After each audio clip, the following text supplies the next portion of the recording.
कई बार पेरेंट्स कहते हैं कि हमारा बच्चा बहुत ज़्यादा हाइपर एक्टिव है, तो उसके लिए कुछ हमें एक्टिविटी बताएँ जिससे कि उसकी जो हाइपर एक्टिविटी है वो कम हो जाए। और जब मैं बच्चे से मिलता हूँ और सेशन लेता हूँ बच्चे का, तो मैं देखता हूँ बहुत शांत रहता है, पूरे सेशन में वो शांत रहता है।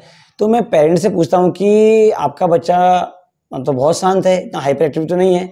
तब वो कहते हैं कि नहीं, वैसे तो शांत है लेकिन कई बार जो है वो हाइपर एक्टिव हो जाता है।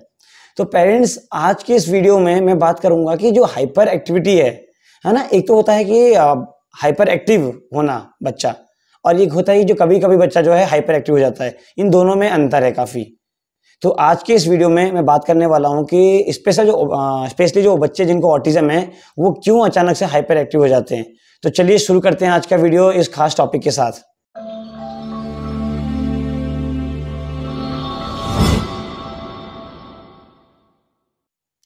नमस्कार सभी को, स्वागत है आपका मेरे जीवन्य चैनल में। मेरा नाम राजकुमार है। मैं एक सीडीए, चाइल्ड डेवलपमेंट एड और एक स्पेशल एजुकेटर हूँ।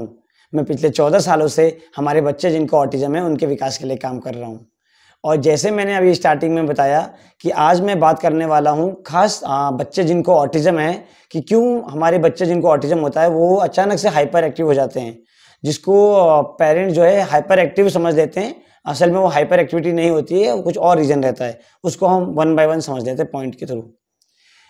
सबसे पहले हम बात करेंगे सेंसरी ओवरलोड के ऊपर। देखिए, ज़्यादातर बच्चे जिनको ऑटिज़म होता है उनको सेंसरी इश्यूज़ रहते हैं, सेंसरी चैलेंजेस रहते हैं। तो कुछ बच्चे क्या होते हैं, जो सेंसेस के प्रति जो है काफ़ी ज़्यादा वो रिस्पॉन्सिव होते हैं। तो जैसे लाउड नॉइज़, कोई स्ट्रॉन्ग स्मेल या कोई चमकीला ब्राइट लाइट जो होता है, उसको वो टॉलरेट नहीं कर पाते, जिस वजह से क्या है वो हाइपर एक्टिव हो जाते हैं। तो इस सिचुएशन में आपको ये ध्यान रखना है कि बच्चा हाइपर एक्टिव नहीं है, लेकिन जो ये सेंसरी इनपुट जो बच्चे को मिल रहा है, इसकी वजह से बच्चा जो है हाइपर एक्टिव हो जा रहा है।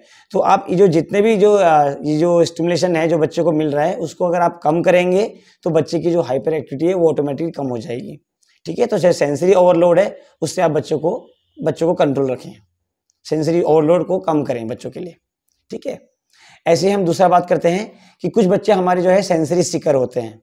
मतलब कि वो जो है अपने आप को स्टिमुलेट करते हैं सेंसरी नीड को फुलफिल करने के लिए। जैसे हम देखेंगे बच्चे काफ़ी जो है स्पिन करेंगे, गोल-गोल घूमेंगे, रॉकिंग करेंगे, जंपिंग करेंगे। तो ये हाइपर एक्टिविटी ऐसे हाइपर एक्टिविटी नहीं है, लेकिन क्या है वो सेंसरी सीकर हैं। वो अपनी नीड को फुलफिल करने के लिए एनवायरनमेंट से अपने आप को वो इनपुट ले रहे हैं। जो ब्रेन उनका इतना नहीं दे पा रहा है सेंसरी इनपुट, वो खुद से अपनी बॉडी से उस इनपुट को लेना चाह रहे हैं, जिस वजह से हमको क्या है वो हाइपर एक्टिविटी दिखती है। तो ये भी एक हाइपर एक्टिविटी वैसी वाली हाइपर एक्टिविटी नहीं है, ये एक सेंसरी नीड है बच्चे की। आप उसको उनकी बच्चों के सेंसरी नीड को फुलफिल करेंगे तो ये भी उनका जो है धीरे-धीरे हाइपर एक्टिविटी कम हो जाएगी। ठीक है? अब बात करते हैं तीसरे पॉइंट के ऊपर।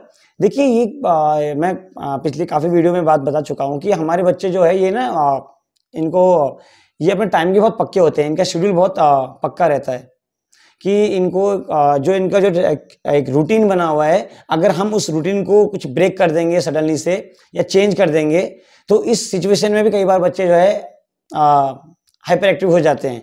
तो आपको ध्यान रखना है कि जब भी आप बच्चे का शेड्यूल चेंज करेंगे, रूटीन चेंज करेंगे, तो बच्चे को इन्फॉर्म ज़रूर करिएगा, पिक्चर के थ्रू उनको स्टिमुलेट करिएगा, वर्बली बताइएगा, और वो जो आप जो शेड्यूल चेंज करेंगे वो एक स्मूथली करिएगा, ताकि बच्चे जो है हाइपर एक्टिव ना हो पाएँ। ठीक है?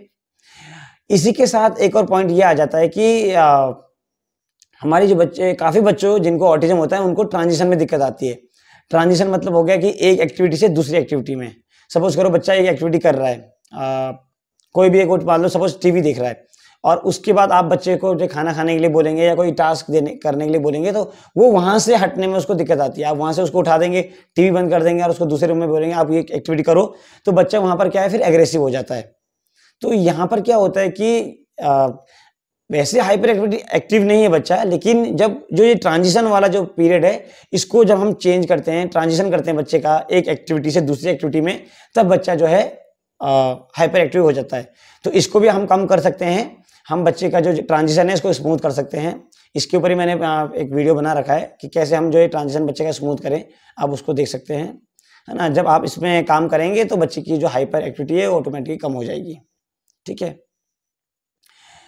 एक और मैं मेन रीज़न बताता हूँ बच्चे जिनको ऑटिज़म होता है उनका हाइपर एक्टिव होने का, कि देखिए हम सब जानते हैं कि हमारे बच्चे जिनको ऑटिज्म होता है उनको कम्युनिकेशन चैलेंजेस भी हैं।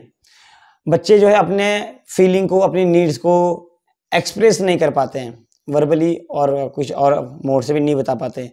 तो क्या होता है ऐसे सिचुएशन में बच्चे बहुत फ्रस्ट्रेटेड हो जाते हैं। तो जैसे मैं देखता हूँ कि शाउटिंग करना, बाइटिंग करना, वो इस तरह का जो है उनका बिहेवियर देखने को मिलता है।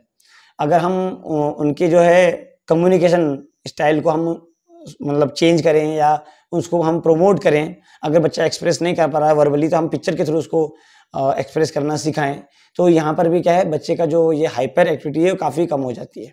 ठीक है, तो आप बच्चे का जो है जो पिक्चर के थ्रू बच्चे को एक्सप्रेस करना जरूर सिखाएं अगर बच्चा वर्बली नहीं कर पा रहा है। ठीक है, तो यहाँ पर ये भी देखा जाता है कि बच्चा अपने आप को एक्सप्रेस नहीं कर पा रहा है, कम्युनिकेट नहीं कर पा रहा है, फीलिंग को नहीं बता पा रहा है दूसरों को, वो क्या चाहता है वो दूसरे उसको समझ नहीं पा रहे हैं, तो वहाँ पर फिर हमें हाइपर एक्टिविटी देखने को मिलती है। जो रियल में हाइपर एक्टिव बच्चा नहीं है वो, लेकिन इस वजह से जो है बच्चा हाइपर एक्टिव बिहेवियर शो कर रहा है। ठीक है, तो ये पॉइंट हैं हमारे बच्चे जिनको ऑटिज्म होता है उनका हाइपर एक्टिव होने का।